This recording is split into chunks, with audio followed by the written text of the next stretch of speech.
Sebab kami tidak mengikuti dongeng-dongeng isapan jempol manusia, ketika kami memberitahukan kepadamu kuasa dan kedatangan Tuhan kita, Yesus Kristus sebagai Raja, tetapi kami adalah saksi mata dari kebesarannya.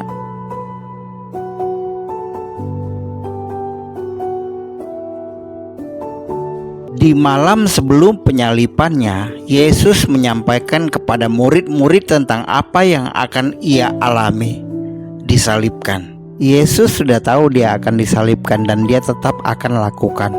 Dia tidak lari ketakutan atau berteriak ke Allah. Lihat kan, semua sudah terencana dengan baik. Ini semua sudah by design oleh Allah.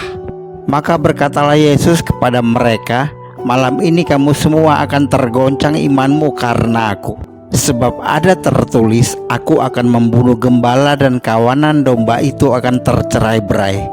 Nah, kilas balik sejenak, kira-kira seminggu sebelum perjamuan kudus tadi, Yesus memperlihatkan wujud kemuliaan sorgawinya di suatu gunung yang tinggi kepada Petrus, Yakobus, dan Yohanes.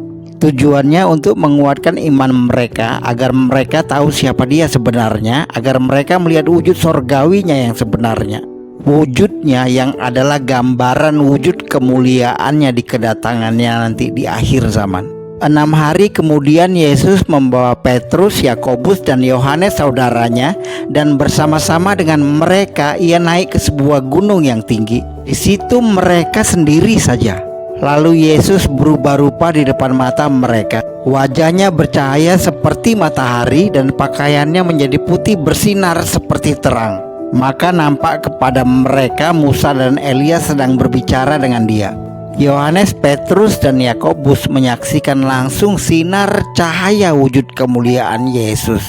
Dia bukan sekedar manusia, dia ilahi dengan wujud sorgawi dan bersamanya muncul Elia dan Musa. Musa hidup sekitar 1500 tahun sebelumnya dan Elia melayani sekitar 900 tahun sebelum peristiwa ini.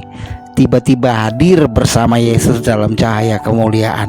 Musa dan Elia mulai berbicara dengan Yesus kemungkinan tentang penyalipan dan kebangkitannya yang akan segera terjadi. Yesus tahu tentang penyalipannya dan dia tidak perlu melarikan diri dari penyalipan. Nah, Petrus, Yohanes, dan Yakobus ketakutan melihat peristiwa itu. Tetapi Petrus sebagai tipe orang yang selalu cepat bereaksi berkata, kata Petrus kepada Yesus, Rabi, betapa bahagianya kami berada di tempat ini. Baiklah kami dirikan 3 kemah, 1 untuk engkau, 1 untuk Musa, dan 1 untuk Elia. Ia berkata demikian sebab tidak tahu apa yang harus dikatakannya karena mereka sangat ketakutan. Siapapun akan ketakutan bila berada dalam peristiwa seperti itu. Seseorang yang kamu kenal berjalan bersama kamu sebagai manusia, tiba-tiba menjelma menjadi cahaya yang penuh kemuliaan. Ditambah mereka melihat Musa dan Elia yang hidup ribuan tahun sebelumnya, yang selama hidupnya mereka hanya tahu dari kitab suci. Ketiganya berdiri dalam cahaya kemuliaan di depan mereka. Takut adalah perasaan wajar, tapi rasa takut ini yang akan membangun iman mereka karena secara nyata mereka melihat kemuliaan Tuhan Yesus. Dengan memperlihatkan kemuliaannya, Yesus ingin menguatkan iman mereka karena Yesus tahu penganiayaan yang akan dialaminya sangat hebat yang bisa membuat murid-murid tercerai-berai. Dan Allah Bapa memperdengarkan suaranya dari sorga untuk memberi peneguhan. Maka datanglah awan menaungi mereka, dan dari dalam awan itu terdengar suara, inilah anak yang kukasihi, dengarkanlah dia. Dan sekonyong-konyong waktu mereka memandang sekeliling mereka, mereka tidak melihat seorang pun lagi bersama mereka kecuali Yesus seorang diri. Ingat nggak, penegasan suara Allah ini persis seperti ketika Allah berbicara dari sorga ketika Yesus dibaptis oleh Yohanes di sungai Yordan.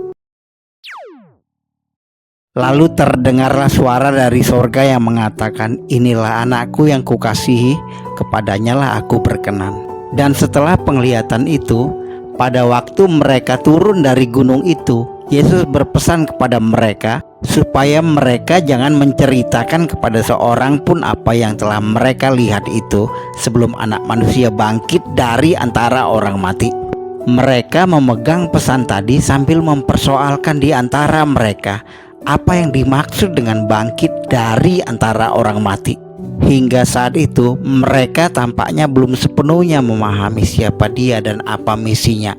Namun kini mereka telah melihat kemuliaannya. Tetapi untuk sementara waktu jangan memberitahu siapapun sampai nanti setelah kebangkitannya. Setelah Kristus bangkit, barulah mereka memberitakan tentang perubahan wujud Kristus secara terang-terangan. Alkitab mencatat perkataan Yohanes dan Petrus secara khusus.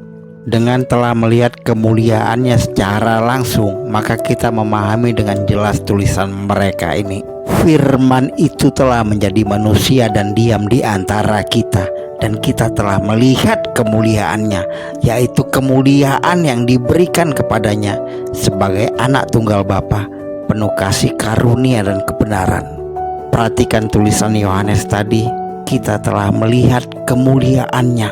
Dan Petrus menuliskan, kami menyaksikan bagaimana Ia menerima kehormatan dan kemuliaan dari Allah Bapa ketika datang kepadanya suara dari Yang Maha Mulia yang mengatakan, inilah anak yang kukasihi, kepadanya lah aku berkenan. Suara itu kami dengar datang dari sorga ketika kami bersama-sama dengan Dia di atas gunung yang kudus. Lihat tulisan Petrus, bagaimana ia menerima kehormatan dan kemuliaan dari Allah Bapa. Nanti di akhir zaman yang akan datang ke dunia ini untuk menghakimi adalah Yesus Kristus dengan segala kemuliaannya seperti yang dilihat Yohanes, Petrus dan Yakobus tadi. Dan Lukas mencatat nubuat akan kedatangan Yesus dengan sangat jelas. Pada waktu itu orang akan melihat Anak Manusia datang dalam awan dengan segala kekuasaan dan kemuliaannya.